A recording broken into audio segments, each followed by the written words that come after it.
We've been in this series, You Are the Branches. Our name as a fellowship is Branches. It's derived from John chapter 15. We completed the metaphor last week. So the first week we talked about Jesus is the true vine, the true source of our spiritual vitality among all the options that exist in the world. And 2 weeks ago we talked about the outcome of our abiding in Him being this bearing fruit, showing ourselves to be disciples who glorify the Father. And last week we filled in that middle section. What does it mean to abide in Jesus and so produce this fruit and glorify the Father in the world? Well, it's all about our relationships with one another. Jesus says, abide in me, be my friend, by extending true, genuine, authentic, practiced, concrete love, friendship with one another. Then the outcome is assured. We're going to bear fruit. We're going to show ourselves to be disciples. We're going to glorify the Father.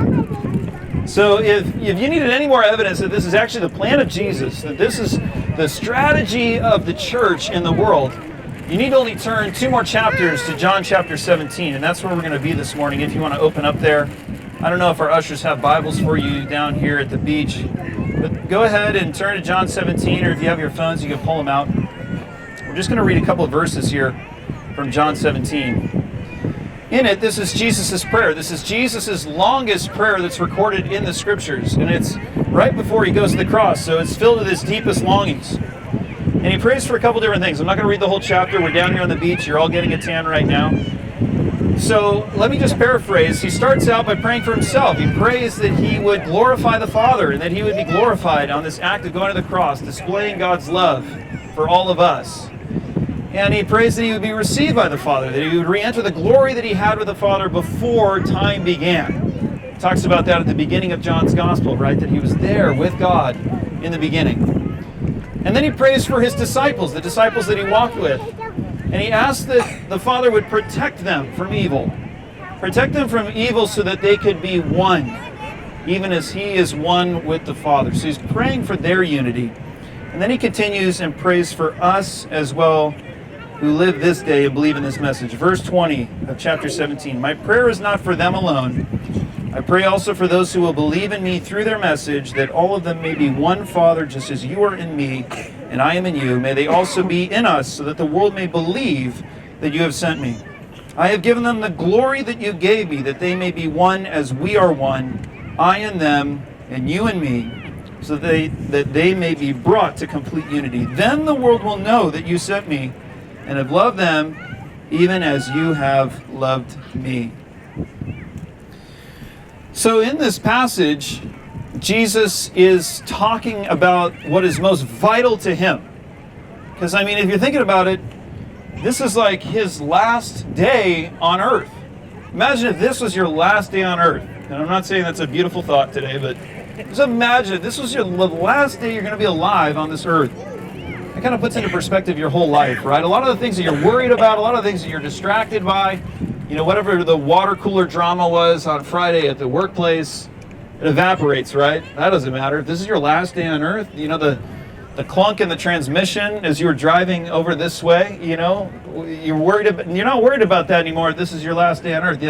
That spot on your skin that you've been thinking about getting checked out by a doctor, doesn't matter anymore, right? And even though it's kind of serious, and this is not autobiographical, by the way, I'm not talking about my own life.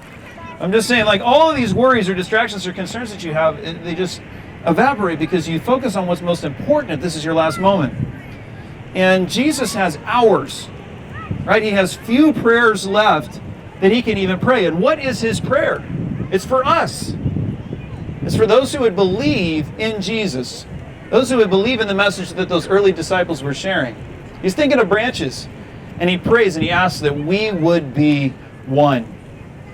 Now, what type of unity is this? Well, we know it's a unity, first of all, of purpose, of action, because that was part of the unity that Jesus enjoyed with the Father. All of this is modeled on Jesus' relationship with the Father. He says that they may be one, that we could be one with one another the way that He is one with the Father. So we know it's a unity of purpose. Jesus said many times in the Gospel of John, I only say what I hear my Father saying. I'm only doing what I see my Father doing. So we don't really operate the same way of dependence and connection. We live in a society that is very independent. We all want to pave our own way. We want to be self-made people. Whether or not we choose to do that, we're influenced by the society around us. We're much more independent than Jesus in this posture of dependency constantly. I want to say what my Father's saying. I want to do what my Father's doing. You know, an example of this that I've seen in just my opportunity as a parent to see social dynamics that kind of affect all of us. Even if you're not a parent, this applies to you as well. I've gone to the park with my kids before. I got my 4 kids chilling over there. I've gone to the park with them before, and I always encourage my kids to go play with the other kids. Go introduce yourself to the other kids. And a lot of parents do this because when I go over with my kids to the other kids and their parents, I use them as sort of a proxy. I say to them, hey, ask them what their name is. And they ask them what their name is. And then the other parent says, tell them what your name is. And then they say, hey, ask this child what their name is. And then I tell, hey, say your name. And then they say their name.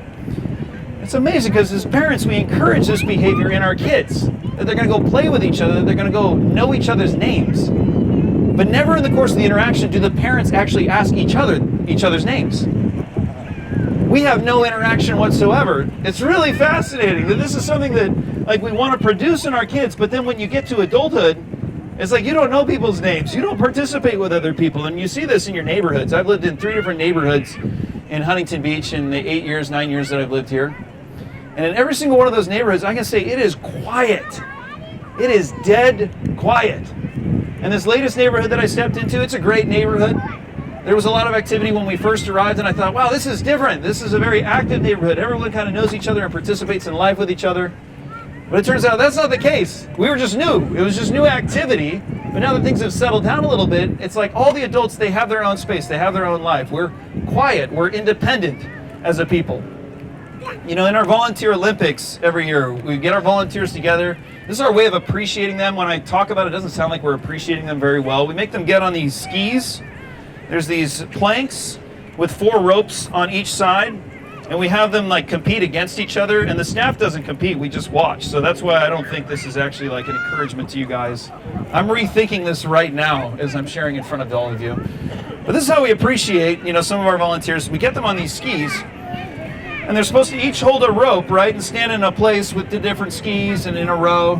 And inevitably, there's always a team every year, you don't have to admit this is you, that just cannot get off the starting line. They just can't even get off the starting line because you got to move all at once together, right? To move across the field, and the person who moves across the field, they're going to win. There is always a group that just cannot get started. They just can't move in unison. They don't, have the body movements. They don't follow the commands at the same time, and so they never get anywhere. And I feel like that is American society in a lot of ways. Doesn't that sound like our government right now? Nobody's moving in unison. Nobody's coordinating their efforts. And so nothing is ever getting accomplished. That's not God's picture for the church. That's exactly the opposite. Because I want you to have this unity of purpose. You're going to do things together. You're going to work together. It's sort of like our fellowship here as branches. It's like we're attached to these planks, then they're 400 people long or 500 or 600 people long, and Jesus is at the front of the line. And we're all submitting to His command, His word. He says left, we go left. He says right, we go right. And we all move in unison. And we accomplish so much more together through this unity of purpose. That's what Jesus said a couple weeks back in our study in John 15. He said, when you practice this sort of unity, ask whatever you wish, and it will be done for you. It's going to be a powerful force in this world. And yet this unity of purpose, it goes so far beyond just unity of purpose and us doing and saying similar things. It's this unity of being as well. Jesus says, as I am in the Father and the Father is in me, so you're going to enjoy this sort of unity with one another. What does that even mean? Well, I don't know if you've ever fallen in love. What you're saying when you've fallen in love, like Jesus says He's in the Father and the Father is in Him. When you say you've fallen in love, it's like this reality that surrounds you. You can't get it off your mind, right? You can't eat the same, you can't sleep anymore. It's because everywhere you go, this idea of love is infused with your daily activities. It's an uncomfortable and amazing thing to feel, right? It's sort of the same dynamic of what happens with the fabric of your clothing when you spill coffee on it. Somebody has inevitably spilled coffee on their white shirt this morning, right? We're at the beach, we're outside, everybody's running around. You spill coffee on your shirt. Can you delineate between where the coffee is and where the shirt is? No, those two realities are now fused to each other. They become one thing that are inseparable. And that's what Jesus is saying. His relationship to the Father is like. The two are inseparable. They are joined together in their very being. They carry each other around everywhere they go. And Jesus says that's the same thing that we are to enjoy with one another. It's this affection, it's this perception, it's this belief that we have, not just in what we do, but in what we experience, that we walk around together united as a people. And it affects us this way, like, I'm so united with my family, I can go home and be completely myself. Like, I can turn on Baby Shark or whatever and dance with my kids in a way I would never dance in public. I'm not going to right now, for your benefit and for my benefit as well. But there's like this comfort, there's this connectedness, this unity that I have at home. It's a unity of being. And Jesus says that's what you get to walk around with and enjoy with the Father every single day because of the ministry of Jesus. And that's actually the sort of feeling that we're to encourage in our relationships with one another. So this unity of purpose, doing, saying, and feeling, and being as we're together, Jesus says this is all so that the world would know that Jesus was sent by the Father. You know, this is the same world in John's Gospel that Jesus says has rejected him. This is the same world that Jesus tells us will hate his disciples, will hate you and I. He says, actually, that world that rejects Jesus, that hates us, it is going to have a change in its heart. It is going to have a change in its beliefs, not because we're bombarding it with messages, not because we're going about these political campaigns. No, because they're going to witness the sort of unity of purpose and being that we enjoy with one another. And then it says, the world will know that Jesus was sent by the Father. You know, it goes to, prove to us that if the world doesn't know, and isn't increasing its belief in Jesus, then maybe there's something lacking in our unity that we're sharing with one another. Maybe we're not truly abiding along the terms of what Jesus said in John chapter 15. And you may question, is that really the method that Jesus says we should employ to declare his greatness to the rest of the world? Well, it's everything I preached in John 15, right? If you go 2 chapters earlier, John chapter 13, Jesus says, everyone will know. Everyone will know you are my disciples. If what? If you love one another. If the world doesn't know us as Jesus' disciples, reverse engineer that whole problem. What does that mean? Then we likely aren't loving one another in the way that Jesus taught us to love. We can write a million reasons on a whiteboard. We can sit there and go, this is the reason why the world rejects Jesus. This is the reason why the world rejects the church. A million reasons. We can put it all down, and Jesus would just erase all that on the whiteboard, and he'd put the number 1. You say it's about our oneness. That's where we begin. This is a great gift, this oneness, and it's a great responsibility. Jesus actually calls it in his prayer a byproduct of the glory that he enjoys with the Father that he's sharing with us. It's like you could imagine Jesus in the Gospels and in his ministry is like giving this grand performance on a stage. I don't know if you've ever been to like a big concert, like an arena type concert. There's the stage and the lights and the activity and everything's focused on it, and Jesus is giving this performance. He's giving us this display on this massive stage before all of creation of what God's character and his love looks like. And he says that he's sharing his glory with us. It's like being at that concert and being brought up onto the stage.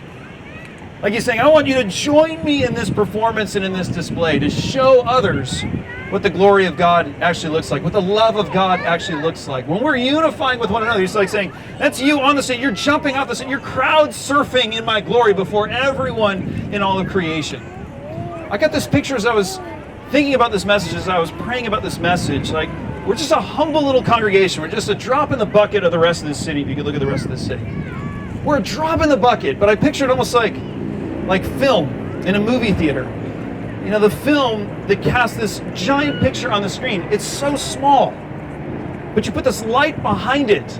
You put this glory behind it, and it projects an image that's so much greater than it is in its own right. So Jesus says, I'm sharing my glory with you, and I'm going to take your humble little gathering of people. And when you unify in purpose and being, it's going to cast this giant picture of who God is to the rest of this community.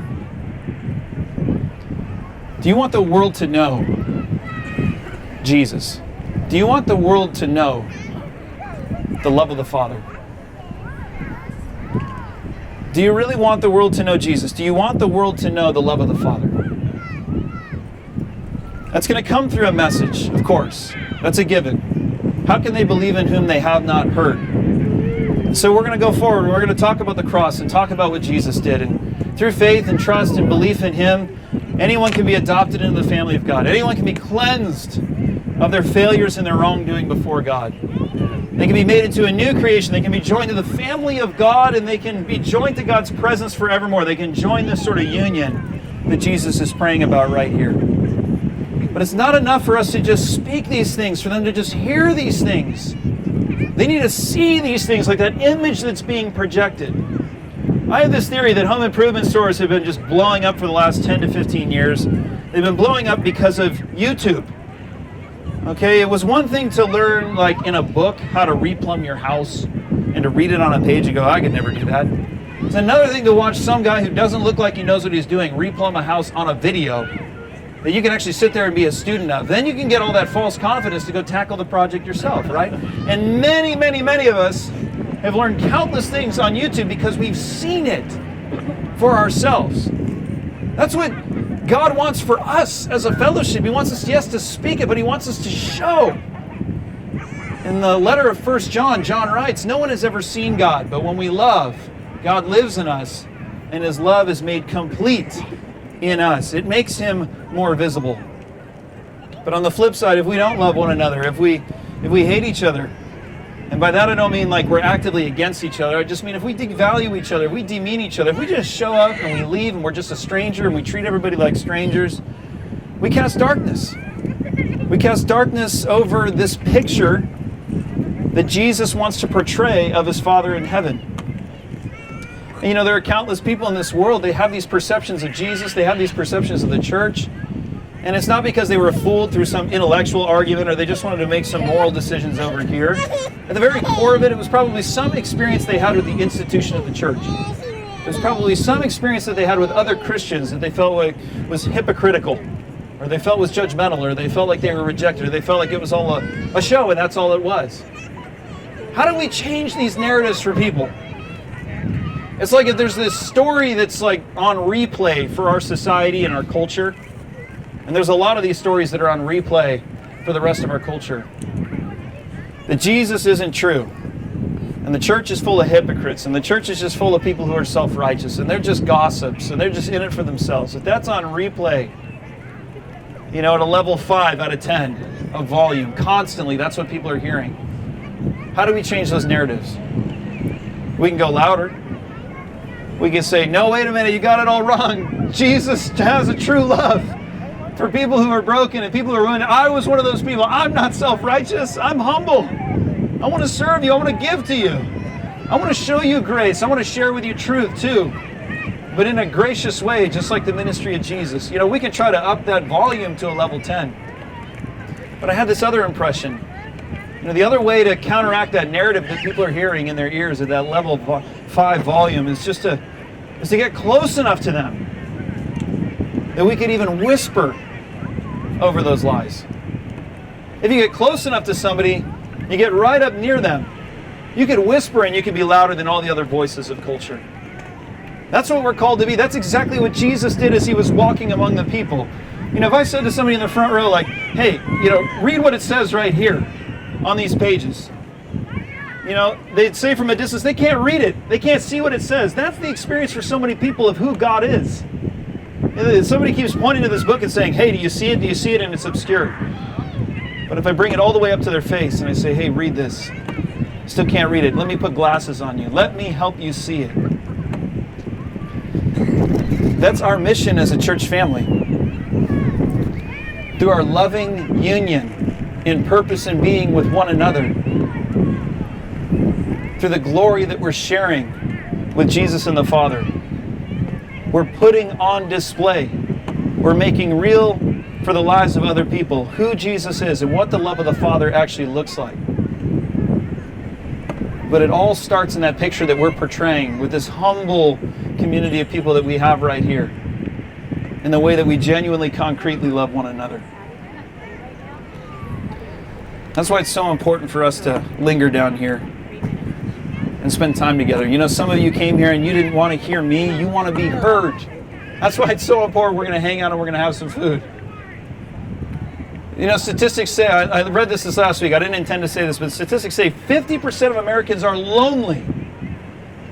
If you look out at that city, all the people passing by, half the people and half the cars that are driving by are lonely. They say no one knows them. No one knows me. 2 out of 5 say they have no meaningful relationships in the world. And that's some of you sitting right here. And we want to change all those statistics for this gathering of people right here, where 100% say, I'm known. 100% say, I have a significant relationship. I have companionship that the world doesn't know. And we can point to Jesus. I want to pray into that right now this morning. Would you pray with me?